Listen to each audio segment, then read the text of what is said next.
शनि भगवान के नाम से ही हर व्यक्ति डरने लगता है। शनि की दशा एक बार शुरू हो जाए तो 7.5 साल बाद ही पीछा छोड़ती है। लेकिन हनुमान भक्तों को शनि से डरने की तनिक भी जरूरत नहीं। शनि ने हनुमान को भी डराना चाहा, लेकिन वे हनुमान को ना तो डरा पाए ना हनुमान का बाल भी बांका कर पाए। आइए जाने कैसे। शास्त्रों में वर्णित कथा के अनुसार एक बार हनुमान जी श्री राम का ध्यान कर रहे थे कि तभी वहां शनि देव आ गए। शनि देव के आगमन पर हनुमान जी ने उनका किसी भी प्रकार का कोई स्वागत नहीं किया, क्योंकि वह राम नाम में लीन थे। भगवान श्री राम की भक्ति में डूबे हनुमान जी को देख शनि देव ने उन पर अपनी वक्र दृष्टि डाली, लेकिन कोई प्रभाव नहीं हुआ। इससे क्रोधित होकर शनि देव ने हनुमान जी को ललकारते हुए कहा कि हे वानर, देख कौन सामने आया है।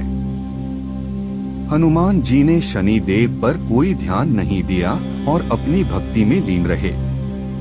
शनि देव ने सभी प्रयास कर लिए, लेकिन हनुमान जी पर कोई प्रभाव नहीं पड़ा तो शनि देव का क्रोध 7वें आसमान पर पहुंच गया। तनाव और गुस्से में आकर शनि देव ने एक बार फिर प्रयास किया और कहा, हे वानर, आंखें खोल। मैं शनि देव तुम्हारी सुख शांति को नष्ट करने आया हूँ। इस संसार में ऐसा कोई नहीं जो मेरा सामना कर सके। शनि देव को ये विश्वास था कि ऐसा करने से हनुमान जी भयभीत हो जाएंगे और क्षमा मांगेंगे, लेकिन ऐसा कुछ भी नहीं हुआ। बहुत प्रयास करने पर हनुमान जी ने बहुत ही सहज भाव से पूछा कि महाराज, आप कौन हैं? इस बात को सुनकर शनि देव को और क्रोध आ गया। शनि देव हनुमान जी से बोले, अभी इसी समय में मैं तुम्हारी राशि में प्रवेश करने जा रहा हूँ, तब समझ में आएगा कि मैं कौन हूँ। इस बार भी हनुमान जी ने शनि देव से कहा कि आप कहीं और जाएं और उन्हें अपने प्रभु का स्मरण करने दें, विघ्न न डालें। शनि देव ने हनुमान जी की भुजा पकड़ ली और अपनी तरफ खींचने लगे। हनुमान जी को लगा जैसे उनकी भुजा को किसी ने दहकते अंगारों पर रख दिया हो। उन्होंने तुरंत एक झटके से अपनी भुजा को शनि देव की पकड़ से छुड़ाया।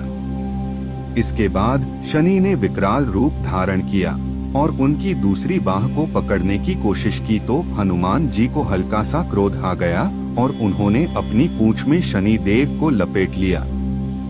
हनुमान जी पूछते हैं, आप मेरे शरीर पर कहाँ बैठने आ रहे हैं? शनिदेव गर्व से कहते हैं, प्राणी के सिर पर।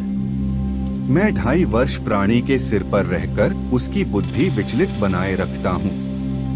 मध्य के 2.5 वर्ष उसके उदर में स्थित रहकर उसके शरीर को अस्वस्थ बनाता हूँ व अंतिम 2.5 वर्ष पैरों में रहकर उसे भटकाता हूँ। फिर शनिदेव हनुमान जी के मस्तक पर आ बैठे तो हनुमान जी ने बड़ा पर्वत उठाकर सिर पर रख लिया। शनिदेव चिल्लाते हैं, यह क्या कर रहे हैं? फिर हनुमान जी कहते हैं, जैसे आप सृष्टिकर्ता के विधान से विवश हैं, वैसे मैं भी अपने स्वभाव से विवश हूँ। मेरे मस्तक पर खाज मिटाने की यही उपचार पद्धति है। आप अपना कार्य करें और मैं अपना कार्य। इतना कहते ही हनुमान जी एक के बाद एक पर्वत अपने सर पर रखते गए। शनि देव चिल्ला कर कहते हैं, पवन कुमार, त्राहि माम ताहि माम, रामदूत, आंजनेयाय नमः। मैं उसको भी पीड़ित नहीं करूंगा जो आपका स्मरण करेगा। मुझे उतर जाने का अवसर दें। अंत में शनि देव को अपनी भूल का एहसास हुआ और बोले, दया करें वानरराज, मुझे अपनी उद्दंडता का फल मिल गया। मुझे क्षमा करें। भविष्य में आपकी छाया से भी दूर रहूंगा। तब हनुमान जी बोले, मेरी छाया ही नहीं, मेरे भक्तों की छाया से भी दूर रहने का वचन देना होगा। शनि देव ने हनुमान जी को ऐसा ही वचन दिया। इसीलिए शनि देव हनुमान भक्तों को परेशान नहीं करते हैं। शनिदेव जी ने भगवान श्री हनुमान से सरसों का तेल मांगा, जिसे वह अपने घावों पर लगा सके और जल्द ही चोटों से उभर सकें। हनुमान जी ने उन्हें वो तेल उपलब्ध करवाया और इस तरह शनिदेव के जख्म ठीक हुए। तब शनिदेव जी ने कहा कि इस स्मृति में जो भी भक्त शनिवार के दिन मुझ पर सरसों का तेल चढ़ाएगा उसे मेरा विशेष आशीष प्राप्त होगा। ये थी कहानी जिससे आपने जानी दो बातें। क्यों हनुमान भक्तों को शनि देव के प्रकोप की चिंता नहीं सताती और क्यों हम शनि देव को सरसों का तेल चढ़ाते हैं।